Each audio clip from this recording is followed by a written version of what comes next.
Some of the most important discoveries, inventions, and innovations within a field come from people who are trained in a much different field and who have an outsider's approach. Louis Pasteur was a classic example of this. He was trained as a chemist and mineralogist, so he brought a much different way of thinking to the subject of medicine and germs, a method that was infinitely more creative. Albert Einstein was a complete outsider. His two most important discoveries came when he was working at the Swiss Patent Office.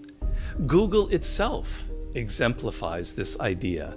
It is perhaps the most successful business on the planet, founded by two men who are relatively complete outsiders to business and who therefore structured and directed their company in a very novel and creative fashion. I could go on and on and on with this list, including many great artists. There are two important reasons why outsiders generally have a creative advantage. First, they are less steeped in and burdened by the conventions of the field that they are attacking. They ask a different set of questions. They approach problems from unconventional angles. And second, they are often trained in totally unrelated fields and so can make interesting and creative connections between two very different forms of thinking, like science and business, or chemistry and medicine, or engineering and design. Now, we can't all consciously follow such a path, but even within the careers that we're pursuing, we can train ourselves to think like outsiders and help loosen up the mind in the process. How did you stay motivated all the time? People ask me that all the time, and the answer is I didn't, and neither did you to become successful. The separator in life is really important. People think the most inspired, motivated person wins. Nah, not really. It's the person who can work on the days they're not inspired and motivated. It's what do you do when you're not feeling great? What do you do when it's not your best day? How do you do that? Carries you through is rituals and habits. So when you're fatigued, when you're tired, when you're under pressure, you react reflexively. And so successful people rely on habits and rituals, not just their inspiration and motivation level. Of course, we're both professionals at being motivated and inspired, but that's not every day, every minute. And so what do? I work on the days because my habits and rituals carry me through. And so for me, here's how I look at my life and my day. If I can control the first 30 minutes of my day, and the last 30 minutes of my day, I have a whole lot better chance of the middle of my day being controlled. And so I'm a freak about the first 30 minutes of every day. It's really about the first 45 minutes, and I'm obsessive about the last 45 minutes of every single day. That gives me some illusion in my mind and measure of control. The other thing it does, it delivers to me habits and rituals that serve me, that I do every day that are consistent. It gives me comfort in stormy times. That ocean out there is raging at the top right now, right? The waves are crashing. At the bottom of that ocean, it's completely calm.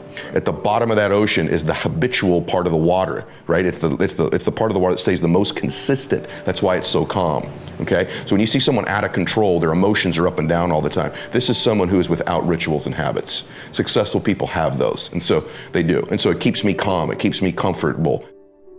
We all need a mission. That's what life should be, is a mission. That's what gives your life purpose and focus and drive and ultimately satisfaction. Now, that mission can be the job you work at. It can be providing for your family, or it can be getting better at jiu-jitsu, or stronger at Olympic lifting, or starting a business that you want to grow and build and take over the world. And sometimes people ask me what to do if they don't know what their mission is or what their mission should be. And I tell them, if they're in that situation, to go help someone.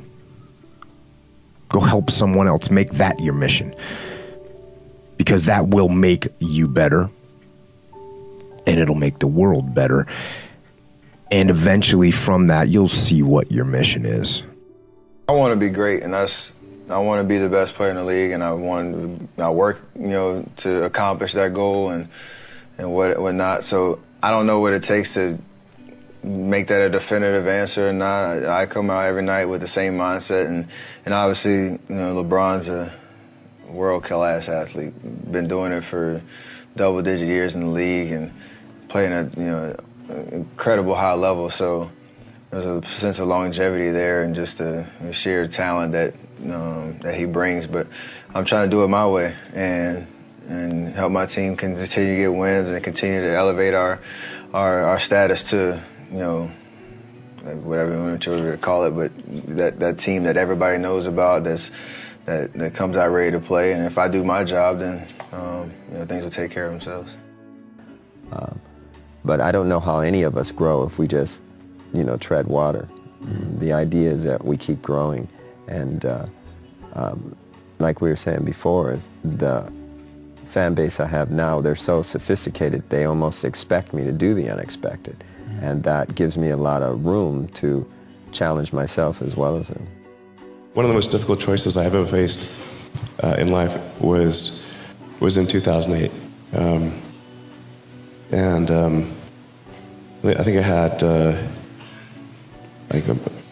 maybe $30 million left, or $30 or $40 million left in 2008. And I had two choices. I could put it all into one company, and then the other company would definitely die, or split it between the two companies. But if I split it between the two companies, then both might die. When you put your blood, sweat, and tears into creating something, or building something, it's like a child. And so it's like, which one am I going to let one starve to death? I couldn't bring myself to do it, so I split the money between the two. Fortunately, thank goodness, they both came through. There isn't a better way to live your life. There's no right way and wrong way. There is only the way that gives you more energy. There is only the way that gives you fulfillment. When you have those things, when you're fulfilled by what you're doing and it's giving you, the harder you pursue it, it's giving you more energy, you're on the right path. As the Greeks would say, segolodromo, I can't believe I messed that up. Segolodromo, which means you're on a good road. And that's what I want people to understand. Like, yes, I preach a very specific path, but I don't think that it is a universal path. And so the only universal path is to do the things that give you fulfillment and energy. So if spending time with your friends gives you that, then you should be spending more time with your friends. If dating gives you that, then you should be dating. So you don't need to want to be the best in the world at something. You don't need to want to make a lot of money. You don't need to want to be an entrepreneur. They're literally just stand-ins. They're proxies for fulfillment and energy creation. That's it. So those are the punchlines of what's the meaning of life and all of that stuff. It is to do something that makes you feel a deep sense of well-being, which I'll call fulfillment, and something that gives you energy, where you're literally excited to attack the day. Your values and your goals should be aligned. They should not be adversarial. They shouldn't be counter to each other. And if you think about what your goals are, your goals should be set up in a way that they support your values and vice versa. That's just the way it is. So I'm not sure where this is going to be an issue. If you're setting up goals that are contrary to your values, you got some issues. Now, I guess if you had the goal of winning the blue belt jiu-jitsu championships, and in order to win, you cheated, like you claimed someone was reaping your leg and you said, you tap and you get the guy to qualified and you win. That could be an example, right? Yeah. Now, do I support that? No. That's wrong. You go win against the values of martial arts to do that. So you didn't win anything and you didn't achieve your goal because you weren't actually the best. Right. So I say no on that one. Another one, let's say you wanted to make a certain level of profit at your company. So you cheated a little bit on the quality of the manufacturing and you sold items that weren't quite reliable. Do I support that? No, right? And why? Let me tell you why. Because your goal is not even aligned with your goal itself. Because when you start making substandard manufactured items, what's going to happen in the long run? People are going to say, hey, we don't like these. Yeah. We're not going to buy them anymore. So you didn't win. You might have won in the short term, but you didn't win. And again, you're going against your value. You should have values that you don't want to, take profit over making good product. And again, in the long run, that value is going to cost you, right? People aren't going to want to buy your product anymore. So many people come up to me and say, Gary, it's so hard. I look at their Instagram and they're not posting any of their content with hashtags, which is a by accident way to pick up exposure in a world where they have no money. When you have no money, when I took over my dad's business, it did $3 million a year, 10% gross profit, $300,000 before expenses. My first year marketing budget was $14,000. When you have no money, and I built that business from a $3 to a $60 million business in 5 years, I had to make every penny perfect. So I was right about email marketing in '96, and I was right, and because of that, I had 91% open rates. When Google AdWords came out, the day it came out, I paid 5 cents a click for words before anybody bid me up, and I was super right, and that worked. How much is that luck versus preparation, and do you ever get anything wrong? What do you do when you make a mistake? I get everything wrong. It's just that I can't recall it because once it's wrong, I'm moving on to the next thing. Like dwelling on what you f***ed up on is the quickest way for the next thing not to work. Right? Yep. So I think I do everything. I mean, you know this. This is a fun thing to say. Some people in the back know this. I was a breakout YouTube star in the first year, 2006. I decided that the right strategy was to leave YouTube completely and go to Vidler because Vidler offered me equity in their company, and I've left an enormous amount of attention. I deviated from my intention thesis to do short-term economics and equity in a company, and I lost. When D-Rock finally came in my life 2 years ago and we started to try to build up my YouTube for the first time, I was sitting on 40,000 followers in a world where I could have had millions if I just stayed the course. So I make mistakes all the time. I'm reorging VaynerMedia every day because it's based on a mistake I made the prior year. I just don't give a fuck about my mistakes. Everybody else cares about your mistakes. If you're worried about your own mistakes, you've already lost. You learn to embrace uncertainty and chaos. Life is inherently chaotic and it doesn't fit into our tidy formulas. Not only does this not make you anxious, but you find chaos and uncertainty deeply exciting and stimulating. Slowly adopting this as an overall philosophy will naturally loosen the mind up and give it greater creative flow. You will naturally consider more options and possibilities. I believe in my strategies and I'm patient as shit. Like, all great stuff, especially when you're innovating, doesn't happen right away. This notion that like, oh Gary, I tried it, I spent $500 on Facebook ads, it doesn't work. Well, what if your video sucked? What if your product and service sucks? I tend to do things that are very early. That has been my career. When I do things, I believe in them. I stick with them based on intuition. Even though for 18 months nobody watched my wine videos at all, I knew it was right, I was right. There's been things I've done that I've jumped off of very quickly. I started a Gary V app, VChat, V-E-E, like WeChat, I thought it was funny, for my fans, great CRM one-on-one. Didn't feel right after a week or two, spent plenty of money building it, stopped it after, a couple months. Wine Library TV, 5 years, every day, YouTube. Decided to change it to Daily Grape. Insular app, you could buy stuff, subscription for reviews. It was a lot of fun. Only did it for 5 months, stopped it because it didn't feel right anymore. Okay. It's always hard to know when to jump off something new. But I find that people don't believe in what they're doing. They hear a guru and they do it begrudgingly because their boss wants them to, or they're like, well, Gary's right a lot, so let me do it, but they don't believe it. And so then they're looking for no's instead of yeses. Everything I do, every business development, every event I do, every time I try a new marketing tactic or sales tactic, I'm looking for the yes. Right. I'm looking for the yes, and if the no punches me, well then I'm like, crap, the no punched me. I believe the majority of people when they try new tactics are looking for the no, and you're gonna getting a lot of subtle no's immediately. Right. And so I think that's why that happens. Try to imagine the way other people see you and what other people are thinking of you. And one place where this happens, and it definitely happened to me, is when I started getting put in charge of things, I started thinking about other people's perspectives. What are they seeing? If you're in charge, then what do your subordinates see you do? What do your subordinates hear you say? What kind of representation are they receiving? And If you work for someone else, it's the same questions. What does the boss see me do? What does the boss hear me say? What kind of representation am I making of myself to my boss? And then you start thinking about, what do your friends and family think? What do they see? What do they hear? And so the question becomes, how well do you represent yourself? What shortfalls do you have? Now, when you first start looking, it's like you're looking at an overgrown lawn. There are some big, obvious problems, so you do a broad, just kind of general cut of the grass. You fix some of the big, easy problems that are obvious. But once you've done that, once you've gotten rid of some of those big, obvious problems, you notice some more detailed problems. So then you handle them. And once you've got those handled, you see even smaller and more detailed issues, so you start trying to fix them.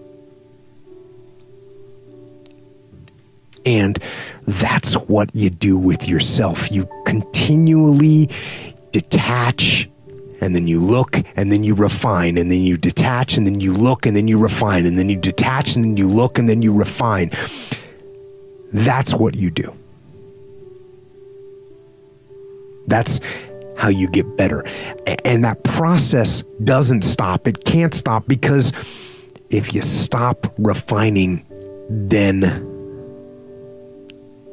the weeds grow back, and the next thing you know, you can't see yourself anymore. And when you can't see yourself anymore, when you stop looking at yourself, then you accept anything. And that's wrong. Don't accept the faults. Don't give yourself the benefit of the doubt. You've got to be your own harshest critic. Starting with Lincoln Lawyer was a time when I said I wanted to recalibrate my relationship with my career. I remember saying that. I remember thinking I'm enjoying it.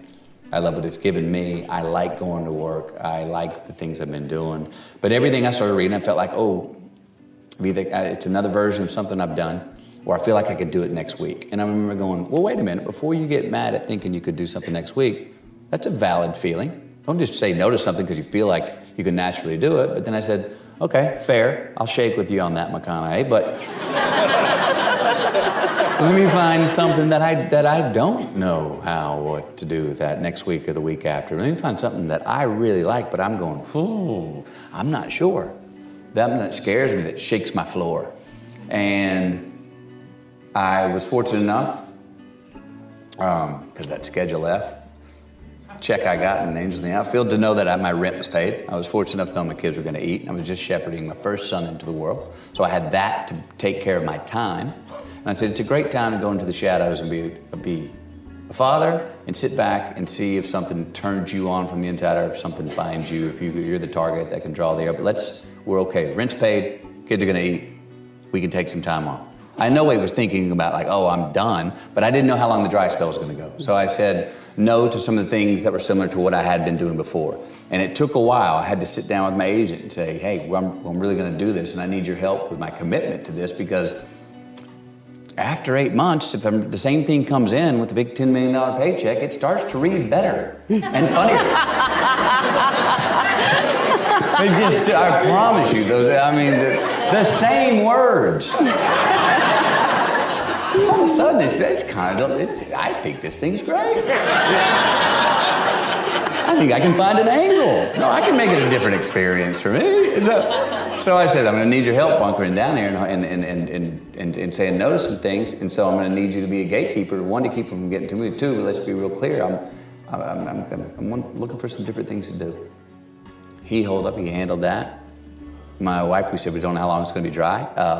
Then after they quit sending those, then it did get dry. Then nothing came for about a year. Wow. There's nothing. And I didn't have any sleepless nights or, oh my gosh. I was like, no, I'll find something. I'll write. I was writing a lot. I was turning myself on creatively, and as I said, I had my first son to shepherd into the world. And then the funny thing happened, the beautiful thing happened, that somehow the target drew the arrow, and I think, my opinion is, I became a new good idea by removing myself. I became, William Friedkin calls for the first time, Steven Soderbergh calls for the first time. Somehow in that 2 years, I became a fresh new idea that I don't think I was 2-3 years prior. How that works, I'm not sure, because I didn't send a memo out. You know, but it did happen. There was this one role that I wanted to play desperately, but I started to get offers for other movies, and there was a big Disney movie that they wanted me to do, and I don't know where I got those little balls at 16 years old to say, no, I'm gonna wait it out because I want to audition for this other film. But if there's one thing that I'm really proud of in my entire career, it's that moment at 16 to say that, and do that and have that sort of conviction of what I wanted to do. That's the one thing I'm really proud of. If you can see it here, and you have the courage enough to speak it will happen. So I see these shots, I see these sequences, and I don't shy away from them. A lot of times people believe in certain things, but they keep to themselves. They don't put it out there. If you truly believe in it, if you become vocal with it, you are creating that law of attraction, and it will become reality. We took a lot of pride in trailblazing and how the game was played back at that time. We would intimidate teams, and we would want to dominate teams. But also, too, we also had the thought process that a team was never going to outwork us. We're going to be the hardest working team in the country. You will never know the answer unless if you ask. And that's what my father always taught me. He's like, you're never going to know if you don't ask. So ask. And that's what I do. And that's kind of how I also I communicate with my team. We know we're a team, but also we know that we can talk very directly to each other because that's how we set it up from the beginning. Right. And whoever the boss is, you set the tone. This is your arena. So however you set the tone is the way things are gonna go. So I always set the tone with kindness first, and then let's get ish done, baby. Well, the whole thing about the writer who sees the job as a burden and something they struggle along, it makes me think there was an album by a rock artist named Todd Rundgren. It was called The Ever Popular Tortured Artist Effect. And I sometimes think that writers draw this cloak of the tortured artist around them because A, you can get free drinks, and B, chicks love it. They love that tortured thing going on. But I've always thought that it was a terrific job, and I've always felt very, very fortunate, blessed really, to be able to do it. Because I do it for free if I couldn't do it for money, but I love doing it for money. That sounds kind of nasty, doesn't it? I love doing it for money. Well, I think impossible is not a fact, it's an opinion. When someone tells me it's impossible, I always just look at them. Anybody around me knows that they can't do that. So that's part of it. But if they didn't know me, it's your opinion. Then they'll say, no, science shows. And I say, yeah, and how many times has science showed something's impossible? Now science shows it's possible. Things are impossible until somebody does it. And so I find that, most of your business people, you look at businesses and what does it take to make a business grow? It's not impossible to make a business grow. A business has been shrinking for a long time, or it's been stuck.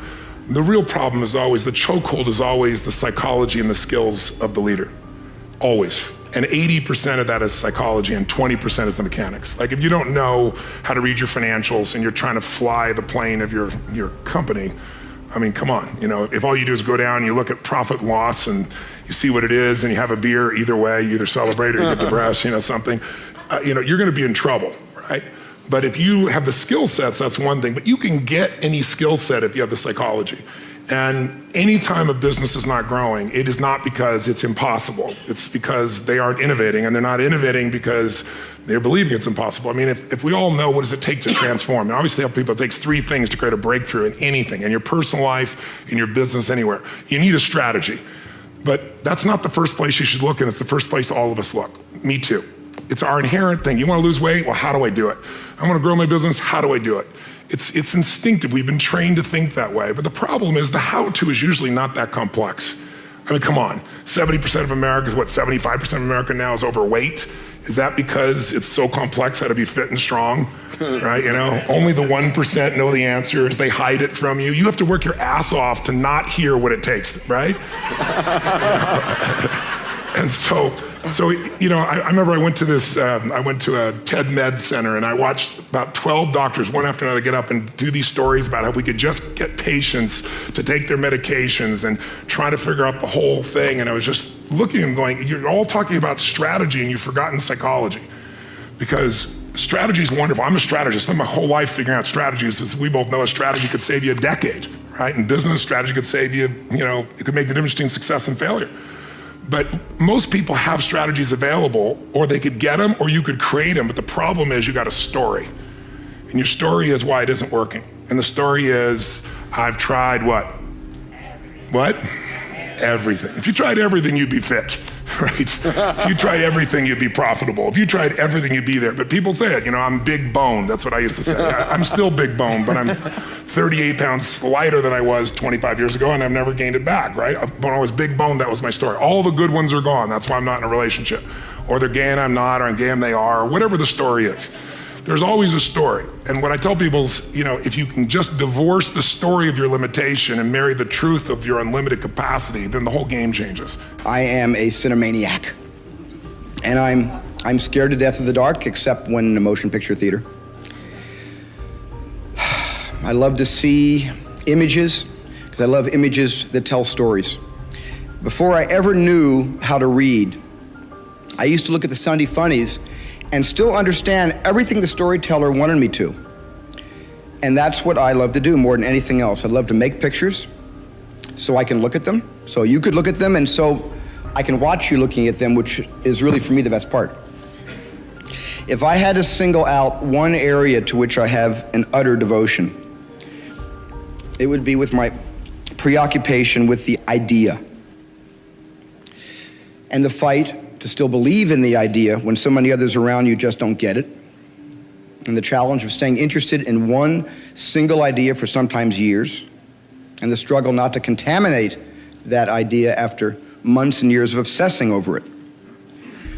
When I was in my early teens, I stayed up all night writing a screenplay and felt something to this day I swear I cannot get enough of. It was as close to the feeling of flying as I have ever had. You know what I mean when you're trying to get the words on paper and you're 3 thoughts ahead of yourself, and it's a race to get it all down before it goes back to wherever that stuff originally comes from. And it was called inspiration. And I actually made a movie from that script I wrote all night, and it was called Firelight. And it was truly an awful movie. But the process was what it was all about. The experience of that obsessive focus, of having an idea and actually being able to photograph it. That's been the magic potion for me ever since. I don't know, there's a lot of negativity to some degree, a lot of grind. It just kind of feels like the grind a little bit. So I just kind of felt like it wasn't a space that I wanted to be in as much anymore. Like I want to be in a happy space where I'm just doing things that bring me joy, and it wasn't doing that as much, or I was noticing it. I was noticing I was missing that or wanting it more. I think that's really what it comes from, is growing as a person and realizing, I think everybody's afraid to take chances and do something new in their life because they're identified a certain way, or they'll be judged if they don't do it, or judged if they do something different, and who are they now, and are they crazy, and what are they thinking? And, you know, it's just life. Just do things that make you happy. I mean, I had to. I wanted to be open about it, as I'd been from the very beginning. It was, from an athlete's perspective, it was one of the toughest things that I had to go through. And I feel like sharing that feeling that I had and the vulnerability that I had to carry myself with. And for someone that's so strong and like mentally tough and have always, I mean, at 6'2", like, you know, passionate about what she does, it felt really small for one of the first few times in my life where I didn't want to write. I didn't want to continue writing the book. It took a long time to put those words onto paper. And I felt that was important. It's part of my journey. It's part of the reason why my book is called Unstoppable, because I've had this mentality from a very young age that no matter what is thrown at you, there's going to be roadblocks and you have to overcome them, and you can. Whether it's personal or people around me, when you see people that are positive, that look at something good and something bad that took place, they move along in life faster, they're better, and people want to be around these people. I mean, too often people gossip. Then one gossip person wants to be around the other person that gossips. But they don't realize when you gossip, you're saying something you heard about somebody else. You're telling everybody, what if part of it was wrong? You're gonna go out and tell every person you told this, oh, I'm sorry it was wrong. Tell everybody you told, it's not gonna happen. So it's things you learn about. Don't gossip, don't belittle people if you don't have to. God, please don't. Try and look at the positive angle. What good could come out of something? And that positiveness is gonna make you live longer, happier, and wake up in the morning happy, not, oh my God, I gotta go to work, I can't wait till I get home, I wanna retire, because people were not positive, they were not happy. And what happens when they retire? They hate their job, they retire, 3 or 4 years later they're dead because they have nothing to do. That positive attitude, be around positive people, encourage positiveness. If you find yourself walking around just complaining all the time around people that complain a lot, man, move or just try and do something different, change your life. Being positive and a positive attitude is find something positive and something bad. Makes you look for solutions. When I was down and out, okay, oh, pop bottles, let's get the pop bottles, cash them in. Beating the self-esteem drum for 50 years. Oh no, you're okay, you should feel good about yourself. Like, you're fine the way you are. It's like you think, well, that's a calming message for people. It's like, no, it's not. It's not at all. And I watch my audiences, it's like, it's full of people in the audience who think, I'm suffering a lot more than I think is tenable. A whole bunch of it's my fault. My life is not in the order it should be. I know I'm doing 50 things wrong. It's like, what the hell's wrong with me? What's wrong with the people around me? This is really serious. And some, well-meaning person comes up and says, you're okay just the way you are. It's like, no one wants that message. It's like, no, I'm not okay the way I am. I'm not okay at all the way I am. I know that. And so, when I'm speaking when I'm speaking now, I say to people, well, you're nowhere near what you could be. That's the positive message. It's like, yeah, you're a mess, but you don't have to stay that way. You're a mess, you know it, obviously. You're suffering away like so much you can barely tolerate it. It's like, that's okay. You can do something about it. And that's the thing that turns the lights on. It's like, you could do something about it. It's like, oh. 99% of people that say stuff like that are not willing to do what it takes to make their dreams come true. The Marines have a saying, everybody wants to go to heaven, but nobody wants to die. And that's just real. At the center of bringing any dream into fruition is self-discipline. Something as simple as food and eating, it's not about your body as much as it is about your mind. It's getting command of your mind to be able to choose actions that are in your own best interest. Every day, we are choosing shit that's not in our own best interest, right? So if the world is attacking you and the world wants to fight you and the world's trying to hold you down, so you're gonna kick yourself in the balls? So you're gonna stop yourself from getting what you dream. Self-discipline is the center of all material success. You cannot win the war against the world if you can't win the war against your own mind. The biggest struggle, man, was just getting around other people that would say I could do it. I mean, that's the biggest struggle. Just you get around one guy says, yeah, you can do it. And then you talk to him tomorrow and he's like, no, dude, this freaking, you can't do this. There's so few people telling you to do it. You know what there is a lot of? Save your money, protect yourself, conserve, don't spend, don't take risk. Taking risk is the new way to be risk adverse. So the biggest struggle for me was my family, man. The people closest to me was the biggest struggle. Every time I went out to do another deal, everybody told me, you don't need to do that, man.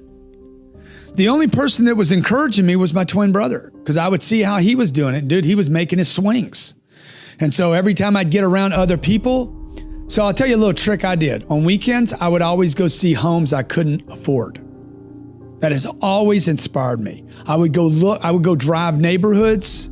Literally, I've done this my entire life until I finally got to the point where they wouldn't even let me in the neighborhood. There's neighborhoods in Miami, dude, you can't even go see. They won't even let you in the gates.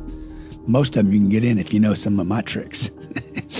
So the point that Shovita's writing on the board right now is you got fuel in your tank. It wants to be accelerated on, and then you got somebody in the back seat saying, hey, be careful. Nobody likes a backseat driver, okay? So they're sitting there, they're putting mental pressure on the brakes when you're trying to accelerate. Use active imagination is deceptively simple. Often what separates creative from conventional thinkers is that they simply search wider. They use their minds to generate possibilities that others don't think of, and then they work to verify what they came up with. We saw a classic example of this with Pasteur. Another great example is with Henry Ford. Early on in his career, in the earliest years of what would later become the Ford Motor Company, Ford was anxious to speed up the production of cars. He saw the automobile as the ultimate consumer product, but in order for it to become that, he had to greatly increase the production rate in his factory. So he spent a couple days looking at his employees on the factory floor and trying to imagine how he could get them to move faster from car to car. Suddenly one day he imagined something completely different. He imagined the men standing still and the cars coming to them. He didn't know what that really meant, but he decided to try it out, and lo and behold, it increased productivity by such an incredible exponential rate that it could now become the consumer product that he had envisioned. Things like antibodies or assembly lines, they seem so obvious to us now, but they are never obvious in the present, and they involve an incredible leap of what I call active imagination. The difference between regular and active imagination is that the latter is used consciously to reach very, very practical results. It's not imagination for coming up with wild things, it's imagination used for very practical results. Think of active imagination as a kind of creative muscle that you're developing. First, within the loose constraints of what you're working on, you open your mind up you give it complete free rein. You entertain almost every possibility that you could imagine or visualize. You engage in what Charles Darwin calls fool's experiments. This is the fun, play part of serious play. You use notebooks, sketches, diagrams, models, prototypes to help externalize the products of your imagination. Once you have gone through this, you now enter the second serious part of the process. First, you choose one or few of the more promising possibilities that were generated by your imagination, and now you actively work to test, verify, or confirm it. This might entail launching a beta version on the public. Once you have feedback, you now go back into the first part of the process in a shortened form, using your imagination to perhaps take what you have into an even better and higher form, circling constantly through this process in shorter and shorter cycles until you've got something that's both incredibly imaginative and incredibly realistic and practical. By developing this, by going through this over and over and over again, you will develop your imagination into an incredibly powerful creative muscle. The best description of writing a novel that I ever heard was actually in Thomas Williams's book, The Hair of Harold Rue, which is about a novelist trying to write a novel, and it just covers like 1 or 2 days in this process, and a lot of things happen to him. It's a fabulous book. But he says that writing a novel is like building a little campfire on an empty, dark plain. And one by one, these characters come out of the dark, and each one has a little pile of wood, and they put it on the fire. And if you're very lucky, before the fire goes out, it's this big bonfire, and all the characters stand around it and warm themselves. And that's the way it's always been for me. I have a good friend over in Vermont, John Irving, and John says that he always begins a novel by writing the last line. And to me, that's like eating your dessert before you eat the meal. And everybody works a different way, and God bless John, and he's done some wonderful work in his lifetime, and he'll probably do some more, but I could never write a book that way. The way that I think of it, is that fire. I love that particular image, but I've also always thought of it in terms of there's a little thread, a little red thread that goes into a hole in the baseboard, and you just start to pull it out, and you see what's on the other end of it, and sooner or later you get there. For me, the fun of writing novels isn't in the finished product, which I don't care about that much. There's a guy who was looking at my shelf over there. All the books are on the shelf, and to me, those are like dead skin. The things that are done. But I love the process. I get it back by remembering that you might die tomorrow. That's true. So I'm inspired by practicality and reality and the truth, which is, it is ridiculously impossible to become a human being. I am one.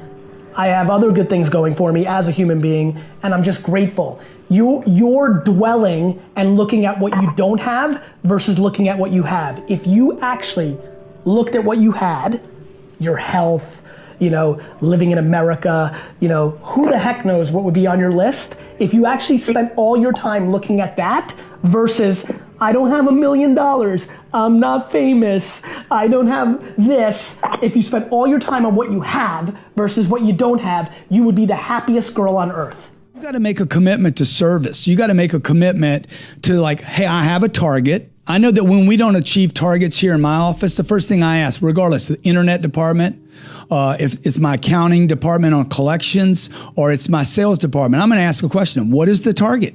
No target results in no sales.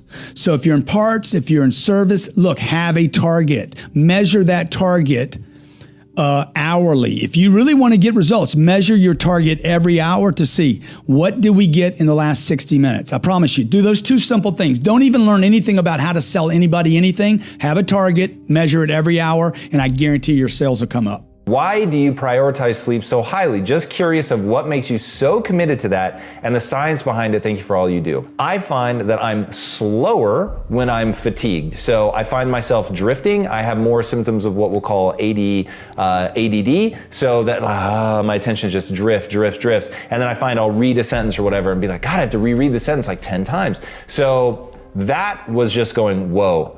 I'm not as efficient as I could be. And then the other is I find it a unique form of misery. There is an additional ring of hell that is saved just for people who are fatigued. I hate it so much. So it's misery, and I don't understand people that live a life that is miserable. I just don't get it. And then on top of that, I think you actually accomplish less if you're fatigued. So you're putting more hours, but you're actually getting less done per hour. So if being fatigued puts you at 0.6 of what your output could be, and then being just incredibly well rested, prioritizing that puts you at, it's, I guess mathematically I should be saying just 1, then you have to make up 40% of the number of hours in waking up early just to break even, and then you put misery on top of that. So that's my N of 1 experience, is that I am so deadly efficient when I'm rested that I just get more done. So comparing those two side by side, I actually accomplish more. Sleep at the same time, wake up at the same time, 7 days a week, no matter what. Really? Sleep is so valuable, it's so important, it's so underrated. I used to think that, here's what I'm a fighter jet. I would literally walk around the house, honey, I'm a fighter jet. Fighter jet, doesn't even come down to get refueled. They're up there getting refueled, right? We've all seen the YouTube videos. Yeah. Well, the fighter jet, if they leave those afterburners on too long, they just fall out of the sky, which no one had told me. Right. Until I fell out of the sky. I was having essential tremors and anxiety attacks and not realizing it. And as I got better at sleep, those just went away, because one discipline leads to another and to another. How you do anything is how you do everything, right? And so that one thing that he taught me, or I learned through him, and we'd be in Vegas, we'd run a mastermind together, because now we run a mastermind together. And at 8 o'clock, and He's gone. Buddy, where are you going? I'm like, sleep. Yeah. I'm in bed by 9 or whatever, yeah. right? Or, Yeah, exactly. And he powers off 30 minutes, all his electronics before. So now I do the same thing. I power off. I don't go to bed and then do this. yeah. I'm powered off 30 minutes before, and my mind stops racing, and the left and right side start reconciling of the information I took in throughout the day versus the information I keep consuming, taking it, right? Until I fall asleep, and then Lord knows what happens in my brain. Right. What time do you go to bed and wake up? 10:30. 10:30, Wow. I'm in bed, wake up at 5:30. Wow. And it's been like No matter that what, even if you're in Vegas or traveling around the world or whatever. Yeah, I'll adjust to that time zone real quickly, and 10:30 I'm in bed, 5:30 a.m. I wake up, and I go right through my rituals. How did you stay motivated all the time? People ask me that all the time, and the answer is I didn't, and neither did you to become successful. The separator in life is really important. People think the most inspired, motivated person wins. Nah, not really. It's the person who can work on the days they're not inspired and motivated. It's what do you do when you're not feeling great? What do you do when it's not your best day? How do you do that? Carries you through is rituals and habits. So when you're fatigued, when you're tired, when you're under pressure, you react reflexively. And so successful people rely on habits and rituals, not just their inspiration and motivation level. Of course, we're both professionals at being motivated and inspired, but that's not every day, every minute. And so what do? I work on the days because my habits and rituals carry me through. And so for me, here's how I look at my life and my day. If I can control the first 30 minutes of my day, and the last 30 minutes of my day, I have a whole lot better chance of the middle of my day being controlled. And so I'm a freak about the first 30 minutes of every day. It's really about the first 45 minutes, and I'm obsessive about the last 45 minutes of every single day. That gives me some illusion in my mind and measure of control. The other thing it does, it delivers to me habits and rituals that serve me, that I do every day that are consistent. It gives me comfort in stormy times. That ocean out there is raging at the top right now, right? The waves are crashing. At the bottom of that ocean, it's completely calm. At the bottom of that ocean is the habitual part of the water, right? It's the part of the water that stays the most consistent. That's why it's so calm, okay? So when you see someone out of control, their emotions are up and down all the time. This is someone who is without rituals and habits. Successful people have those, and so they do. And so it keeps me calm, it keeps me comfortable. Because I believe ambition is not a dirty word. It's just believing in yourself and your abilities. Imagine this. What would happen if we were all brave enough to believe in our own ability, to be a little bit more ambitious? I think the world would change. And I had about a year and a half where I would audition, and I would get 1 callback, 2 callbacks, 3 callbacks, and I never got the part. And I remember feeling like I'm too tight. You know what I mean? I think maybe I'm studying too much. I remember talking to myself, and maybe I'm studying too much about the import of the line and everything. And you know what? I think I need to go back to doing what I did when I first started, which is I was just a guy and I improvised. So I had a film that I was cast for, and I was playing this on-the-border Mexican drug lord. And I told myself, I'm not going to look at the sides. I'm not even going to read the script. It's an on-the-border Mexican drug lord. I hear the synopsis. If I know my man, then I'll show up and just, obviously, I'll read it right before I go on. And if I know my man, that'll be like, well, that's exactly what he'd say. Foolish. I go to set that morning. All right, all I got to do is have a glance at it, and it'll be like, yep, I know how to do it. Well, I look at it right before we're about to say action, and it was a 1.5-page monologue in Spanish. Oh, and I remember I felt this drip of sweat come up on the back of my head and go down, and I, for whatever reason, I looked over and I said, can you give me about 12 minutes? Why I said 12 minutes, I don't know. I figured it was like not long enough to be inconsiderate, but long enough to maybe get a little bit of that stuff. Anyway, I think I was horrible in it. I stammered through some Spanish and tried to look at lines. So then I was like, okay, that's not the way to go. There's a blend here of having to do your due diligence, do your studying, but then being able to go there on the day and relax and throw it all away. Who are you competing with? And whatever you do, you have to ask yourself, what's your edge? Right? What is the one thing that gives you a competitive edge? If you don't have an answer, you can't start that company. You're going to lose, right? I said it before, if you're trying to compete with me, you better know a whole lot more than I do about whatever business we're in, because otherwise I'm going to kick your ass. right? So you have to ask yourself, what is your competitive advantage? And with that competitive advantage, what's the best way for me to get customers who are willing to write me a check? One of my skill sets has always been, I've been able to walk into any type of business and understand their company, understand how they make money, understand how they compete. So I can walk into a shoe store, I can walk into a hospital or whatever and say, all right, here's my technology, here's how it gives you an advantage. And I try to do the same thing. On Shark Tank, you hear us say it all the time. What is your competitive advantage? Just saying it's my passion. Did you ever walk into 7-Eleven and say, wow, I'm shopping here at 7-Eleven because they're really passionate? No, right? And when you go and you think about your own buying decisions. What makes you decide to buy? Now you might want to support veteran-owned businesses. When it's a toss-up, yes, right? But at some point you have to grow beyond the community and you have to be able to say, you can walk into any situation and know without any doubt in your mind, this is why you are the best product or service and you are the best company to provide that product or service. Period, end of story. If you can't do that, you have to ask yourself, who is doing it? What are they doing that gives them that edge? What allows them to compete or help their customers better than you can? Right, because that's what it's all about. We all as consumers make buying decisions. And the people who are buying our stuff, product or service, use the same thought process for those buying decisions. So always put yourself in your potential customer's shoes. What is it that I have that makes it a no-brainer for them to buy from me? If it's, I'm nice, I'm passionate, you're in trouble, right? There's gotta be something, because even if you can get some customers, how are you gonna grow it? How are you gonna sustain it? And what's gonna keep the next person from coming in and doing the same thing? Because look, with success comes additional challenges. The more you succeed, the more people say, damn, okay, that's an opportunity. I think I can do that better. And so success isn't, look where I'm at. Success is go, go, go, go, right? I mean, people say, wow, you've done this. I'm still going, right? To me, business is the ultimate sport.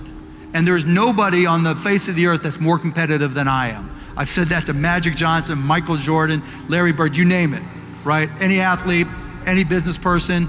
It is the ultimate sport, and we're competing all the time. What is it that gives you an edge that allows you to compete? How do you sustain that? And how do you find more people that say yes to buying that? That is going to be the key to your business. And how do you sell it? If it were easy to get what you wanted in life, Google would have already figured out an app. You would just type in, okay, I'm a student and I want to go from being a student to being successful. And Google would tell you, go to college, then you get your master's, then you land this killer job, and then you put in a bunch of FaceTime while you're checking Facebook. Then you get promoted to manager, and then you realize managing people kind of stinks, and then you keep climbing the corporate ladder. And then you start to wonder, well, how did I end up here?